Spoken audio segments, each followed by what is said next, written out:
Okay, guys and gals, Love to Fly Helis here. We're back. We're going to have to do a little add-on to part 1 of building the Kadet LT40. My friend Jason was watching the build video and he figured out there was a couple of little segments missing, and I didn't realize my camera had went off. I had turned it over. I knocked the tripod down and knocked the camera over the other night when I was working, and I didn't realize that it went off, so it wasn't taping. When I drilled the holes in the wood part where the servo goes, and when I was putting these quick connects, or screw locks is what they call them, on the servo horn. But as far as the servo drilling the holes, Jason, I used my little Ryobi drill and a 1/16 size drill bit, a small one, and you, in the back of the wing where the hole is, you put your servo down in there and hold it in place. Good, you got your grommets and everything on it, and take your drill and drill one of the holes through. Be careful, don't let it punch through real hard because it'll go through the other side of the wing. Just go through real easy.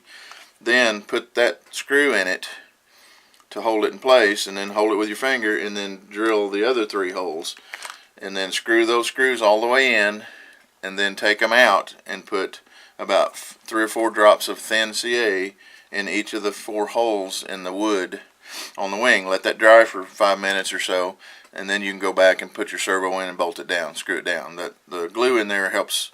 It's almost like a Loctite in that wood. It helps make real hard threads so they won't come out. So that's how you do that.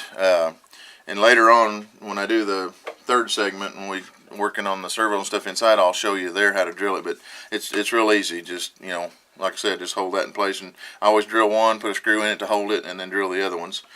Well, that'll take care of that part for you. The other thing that I missed that you found was putting the screw locks onto the servo horn, and that was part of the segment where the camera was off and I didn't know it. So anyway, there's a bunch of servo horns in the little bag that comes with your servos. I'm going to use this one that has the four holes in the arm, but we're probably going to use the 3rd one out. Anyway, you don't need all 4 of them. There is just a 2-arm one in it, but it's a real long one. You don't want one that big. So we're going to take this one and we're going to cut off. Bing! Pieces going everywhere. We're going to cut off 2 of those, because that's all we need. The same thing for your ailerons on your wing, which you saw, I think. Well, this one here is going to be on the rudder servo inside the plane, and the rudder will be hooked to one side and the steering arm to the other, because they both work off the same servo. So anyway, I'm going to show you now how we mounted those, and then I will add this as an add-on to that part 1 on YouTube for you. I know we talked last night, and you are going to order you some of these Great Plains screw locks. I love them. I've used them. I've been flying for 8 years. I've built 70, 80 plus planes, counting my friends and stuff. We've used them on every single plane, and we have never ever had one come loose. So if somebody tells you they don't like them because they come loose, then they didn't Loctite them, or they didn't tighten them down good. But if you tighten them down really good and use blue Loctite on the set screws, they will not ever come loose. But anyway, they're very handy and easy to adjust linkage and stuff. So here's what we're going to do. What I've got a little miniature socket set. I got at Lowe's. There's 8 or 10 sockets. Well, this one is a 7/64.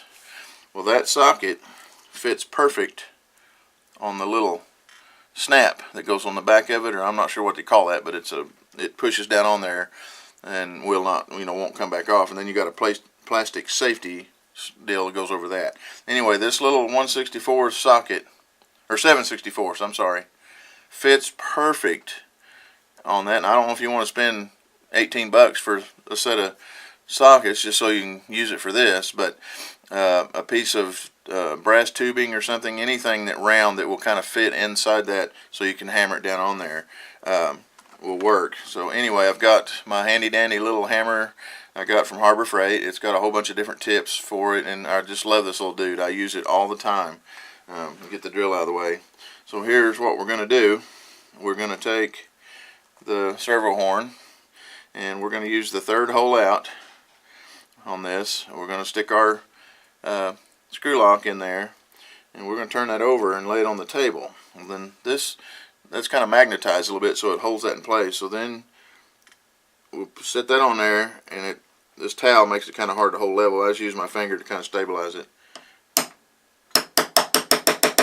You drive that all the way down on there. See, and then there, that swivels, but it's tight, there's no slack in it, it will not come off. And then you can put this little plastic one over the top of that. It's kind of a safety that helps do it. And I take a pair of needle nose pliers and squish that down on there. Okay, there you go. Now we're going to put one on the other side, and we'll turn it over here, get our little locking washer, whatever you want to call that. I don't really know what the true name of those are. Need to find that out. Anyway, a couple good little taps once you get started. Make sure it's tight all the way down. And then there again, put the plastic one on it. Take a pair of needle nose or pliers and snap that on there good. Alright, and then what we'll do, this will mount like you saw on the wing. It'll go on the servo, and the little rods will go through the holes. And for right now, I'm just going to screw these in here so I don't lose them. And I'll put them in, well, I'll just put them in the box with it. But anyway, that's how you do that. And then the rest of it you saw, well, I did manage to get it in the video where we, put the rods and stuff in it. When you tighten these down, be sure and hold with I use a pair of needle nose, and then your Allen wrench up here. But if you hold that tight and snug that down really good and use blue Loctite, they will never come loose. 8 years and I've got 43 planes and built tons of them for Bill and other people, and none of them have ever come loose, not one single time. So anyway, there you go. I'm sorry I missed this, guys, on the first part. I just didn't realize my camera had went off for that 5 or 10 minutes there. So I will add this as an add-on and before I do the second segment. All right, thanks for watching.